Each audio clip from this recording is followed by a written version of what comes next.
Hello everyone, welcome you all complete revision in 9 minutes. So देखते हैं आज का हिंदू हमसे क्या कहता है। तो सबसे पहले हम अपने थंबनेल के आर्टिकल की ही बात डिस्कस कर लेते हैं। आपने थंबनेल पे देखा होगा कि Israel, Cyprus, Greece plus India.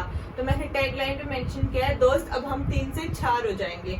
So basically आपने जो क्वाड नाम सुना है आज तक, वो आपने इंडिया का सुना होगा जापान ऑस्ट्रेलिया वाले ग्रुप में, यूएई इजराइल वाले में। लेकिन अब हम लोग जो करने जा रहे हैं वो इंडिया, इजराइल, साइप्रस और ग्रीस के साथ करेंगे। अब वो क्यों होगा, कैसे होगा, उसका स्टैटिक जान लेते हैं। देखिए, जो हमारा आपका एजेंट डिस्प्यूट हुआ था रिगार्डिंग 1970s एंड 80s के टाइम पे, बेसिकली ये क्या था, जो आपका ग्रीस है और जो आपका टर्की है, वहां के बीच में आपका एक सी है जिसको हम एजेंट सी के नाम से जानते हैं, इसलिए उस डिस्प्यूट का नाम एजेंट डिस्प्यूट पड़ा। वो आपका नेचुरल गैस के लिए काफी ज्यादा रिच है। सो ग्रीस बोलता है ये एजेंसी की नेचुरल गैस हमारे हिस्से में आती है, टर्की सेट के ये एजेंसी की नेचुरल गैस हमारे हिस्से में आती है, ठीक है। तो फिर बाद में इसमें एंट्री हुई इजराइल की। साइप्रस बोलता है कुछ हमारे हिस्से में भी आती है, और मैं आपको इनकी लोकेशंस बता देती हूँ। For example this is our India, ठीक है। तो जब आप यहाँ से चलेंगे तो आपको इजराइल पता है, जो बीच में आएगा, सेंटर में आपके, ठीक है।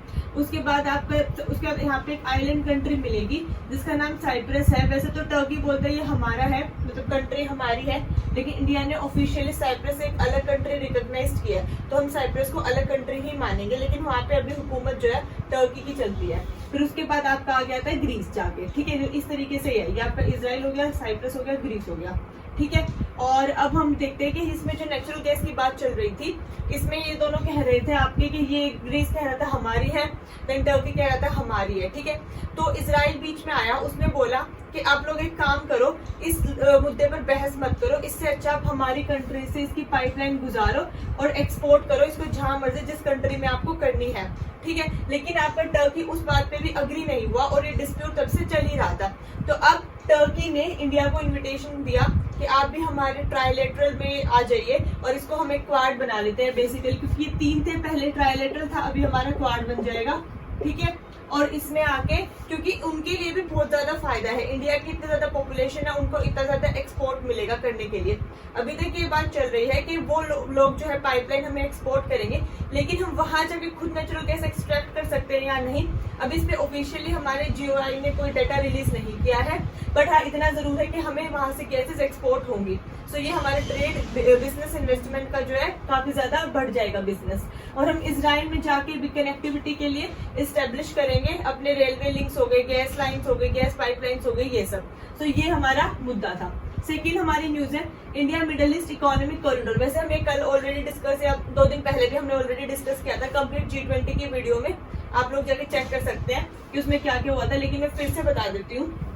इंडिया जो है आपके मिडल ईस्ट के साथ, वही ये हमारा इंडिया हो गया, या हमारा मिडल ईस्ट हो गया ये वाला पोर्शन, ठीक है। और आगे जाके यूरोप हो गया, वहां से हम अपना एक इकोनॉमिक कॉरिडोर डेवलप कर रहे हैं ताकि हम अपने बिजनेस की एक्टिविटीज को बढ़ा सके। और वो कैसे होगा, इंडिया से यूएई जाएगा, यूएई से सऊदी जाएगा, ठीक है। जैसे ये इंडिया है, मैं मैप में बता देती हूँ आपको, यहाँ हमारा ऐसे है, इधर ये आपका यूएई हो जाएगा, ठीक है, और ये आपका सऊदी है। आपको मैप में साथ साथ लर्न करवा दूंगी। ये सऊदी हो गया, ठीक है। फिर यहाँ से आ गया आपका जॉर्डन, जॉर्डन से फिर वही इजराइल आ जाएगा आपका, इजराइल से यहाँ इटली और फ्रांस हो गए, फ्रांस से आपका फर्दर जर्मनी चला जाएगा, ठीक है। इस तरीके से बेसिकली ये हमने क्यों किया है मिडिल ईस्ट के साथ इकोनॉमिक कॉरिडोर, क्योंकि अब तक जो हमारा रूट था ना, वो आपका जो है अरेबियन सी से होते हुए, रेड सी से होते हुए, सुएज कैनाल से मेडिटेरेनियन सी ऐसे जाता था। तो वो हमें उसमें इकोनॉमिक कॉस्ट भी ज्यादा लगती थी, और हमारे पास एक ही वो रूट था, ऑल्टरनेटिव्स नहीं थे ज्यादा। ये हमें डेवलप किया, इसमें हमारी इकोनॉमिक फ्यूल कंजम्पशन कम लगेगा, कॉस्ट कम लगेगी, क्योंकि सऊदी में हम यहाँ रेलवे ट्रैक बिछाएंगे जिसमें हम इन्वेस्टमेंट कर रहे हैं कुछ, जिसमें हमारे लोगों की एम्प्लॉयमेंट बढ़ेगी। तो बेसिकली ये सी के थ्रू हो जाएगा, यहाँ आपका रेलवे लिंक हो जाएगा, देन फिर से मेडिटेरेनियन सी से जाते हुए यूरोप चला जाएगा, ठीक है। तो इसलिए इसमें हमारा चीपर ट्रांसपोर्टेशन लगेगा और हमारे इन्वेस्टमेंट, बिजनेस की एक्टिविटीज बढ़ जाएंगी, और कनेक्टिविटी तो इम्प्रूव होगी, वो तो है ही। नाउ हमारी next news is after a years delay CSIR Shanti Swarup awards for 2022। अब बेसिकली ये क्या था, इसमें क्या था, CSIR जो है आपका, this is council of scientific and industrial research and development. Basically ये लार्जेस्ट काउंसिल है हमारे इंडिया में जो R&D के लिए, रिसर्च एंड डेवलपमेंट के लिए काम करते हैं ऑन अ लार्ज स्केल। तो ये हर आपको ना हमेशा अवार्ड देते हैं, मतलब स्वरूप भटनागर अवार्ड ये अपने निकालते हैं, जो जिसने किसी ने अच्छा काम किया है, मेजर रिसर्च वर्क किया है, ठीक है। तो उसी के रिगार्डिंग बात हो रही है कि वो अवार्ड्स जो है थोड़े डिले हो गए थे आपके, लेकिन अब वो ये लोग दे देंगे। लेकिन हमें इसकी स्टैटिक पता रहना चाहिए, जो बहुत ही इंपॉर्टेंट है CSIR के रिगार्डिंग, क्योंकि ये आपकी पूरे इंडिया में one of the biggest agency है रिगार्डिंग रिसर्च। सो बेसिकली ये आपकी फंडिंग जो है इसको कहाँ से मिलती है, ministry of science and technology से इसको फंडिंग दी जाती है। देन ये ऑटोनोमस बॉडी है, खुद के डिसीजंस खुद ले सकती है, ठीक है। ये फॉर्म हुई थी आपकी सितंबर 1942 में। एग्जामिनर आपको इस तरीके से गलत करवा सकता है, वो लिख देगा आफ्टर इंडिपेंडेंस फॉर्म हुए, नहीं ये 1942 में फॉर्म हुई थी, बिफोर इंडिपेंडेंस, ठीक है। देन फिर इसमें जो है आपके मेंबर्स रहते हैं, दैट इज एक हमारे प्राइम मिनिस्टर रहेंगे, एक हमारे यूनियन मिनिस्टर रहेंगे साइंस एंड टेक्नोलॉजी के, और साथ ही में हमारे एक डायरेक्टर जनरल होते हैं।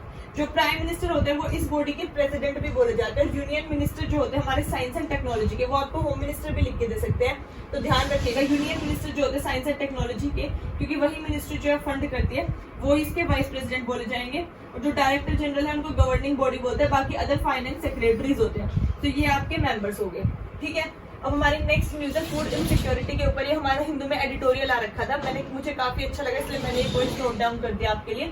सबसे पहले तो वो जो आपके राइटर थे वो बात कर रहे थे, एनुअल इन्फ्लेशन जो हम निकालते हैं, तो जुलाई की जो थी वो 11% से आपकी इंक्रीज हो गई है। भूखमरी काफी ज्यादा फैल रही है, तो गवर्नमेंट को कुछ इनिशिएटिव्स लेने चाहिए रिगार्डिंग दिस।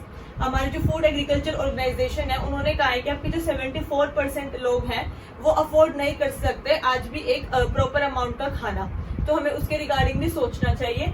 साथ ही में उन्होंने कहा है कि 2018 से लेके 2023 तक जो इनकम बढ़ी है लोगों की, शहर में हो गए या रूरल एरिया में भी हो गए, वो 28% से इंक्रीज हुई है 18 से लेके 23 में।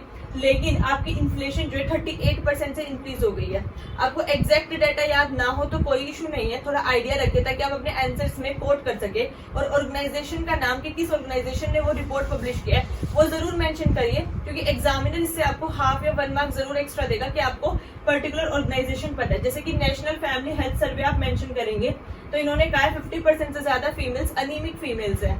कुछ का तो हमें पता ही नहीं है, क्योंकि उनके पास प्रॉपर खाना नहीं है, अवेलेबल नहीं है, और है अवेलेबल तो उसमें न्यूट्रिशन की बहुत ज्यादा कमी है। तो इस तरीके से इसकी सॉल्यूशंस क्या रहेंगे कि हमें ग्रीन रेवोल्यूशन 2.0 या 2.0 की जरूरत है, क्योंकि एक ग्रीन रेवोल्यूशन आया था हमारा पहले, उसमें हमने काफी ज्यादा व्हीट एंड राइस पे फोकस किया था, लेकिन अब हम जो है pulses, grain, cereals, wheat, rice सब पर फोकस करेंगे इक्वली। और ये कोई अकेले की रिस्पॉन्सिबिलिटी नहीं है, इसमें state, centre, citizens of India दोनों मतलब सब मिलकर कोऑपरेट करेंगे, इसलिए हम कोऑपरेटिव फेडरलिज्म बोलेंगे इसको, या सॉल्यूशंस में मेंशन कर देना। नेक्स्ट हमारी न्यूज है, CBI does not require permission to probe pre-2014 cases to set by Supreme Court. Basically आपका जो है 2014 में मिस्टर जस्टिस सुब्रमण्यम सर ने आपका जो है वर्डिक्ट दिया था कि सीबीआई को अगर ऑफिशियल गवर्नमेंट के जो लीडर्स होते हैं उनके रिगार्डिंग कोई भी इन्वेस्टिगेशन करनी होती है तो पहले एक प्रायर परमिशन की जरूरत होती थी, लेकिन अब बोल दिया कि सीबीआई डज नॉट रिक्वायर, अब कोई परमिशन की जरूरत नहीं है अगर उनको किसी भी लीडर के अगेंस्ट इन्वेस्टिगेशन अपनी स्टार्ट करनी है तो, ठीक है। लेकिन हमें खाली मतलब हमें कोई न्यूज से मतलब नहीं है, ठीक है। ये केसेस का वर्डिक्ट आती रहती है, चेंज होती रहती है रिगार्डिंग जुडिशियल रिव्यू से, हमें पता रहना चाहिए कि सीबीआई का जो स्टैटिक पोर्शन है वो क्या है। तो जो सीबीआई है आपकी फॉर्म हुई थी recommendation of Sanatan committee, Santhanam committee के रिकमेंडेशन पे बेसिकली, ठीक है। और ये दिल्ली एक्ट 1946 के अंडर आती है, ठीक है। इस कमेटी में आपके मेजर जो चेयरमैन को अपॉइंट करते हैं वो 3 मेंबर होते हैं। जैसे सीबीआई को जो चेयरमैन रहेगा उसके अपॉइंटमेंट के लिए कमेटी बनाई जाती है, जिस कमेटी में आपके 3 मेंबर होते हैं। और यूपीएससी यही से क्वेश्चन पूछते हैं, सबसे पहले उसमें प्राइम मिनिस्टर रहेंगे, फिर ऑपोजिशन के लीडर रहेंगे और एक चीफ जस्टिस ऑफ इंडिया रहेंगे। और अगर चीफ जस्टिस ऑफ इंडिया नहीं है तो अ पर्सन या अ जज नॉमिनेटेड बाय हिम वो रहेंगे, इसलिए मैंने स्लैश करके लिखा हुआ है।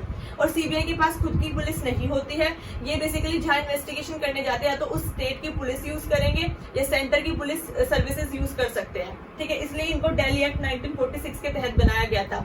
मेजरली ये दिल्ली पुलिस के साथ ही मिलकर काम करते हैं, लेकिन इसमें जो कमेटी के मेंबर्स थे पीएम, ऑपोजिशन लीडर और चीफ जस्टिस ऑफ इंडिया होते हैं, ये इनके चेयरमैन को अपॉइंट करते हैं। सो आज के हिंदू एनालिसिस में इतना ही। आई होप आप लोगों को पसंद आया हो, वीडियो इन्फॉर्मेटिव लगी हो, then please like, share and subscribe the channel. Thank you so much. जय हिंद।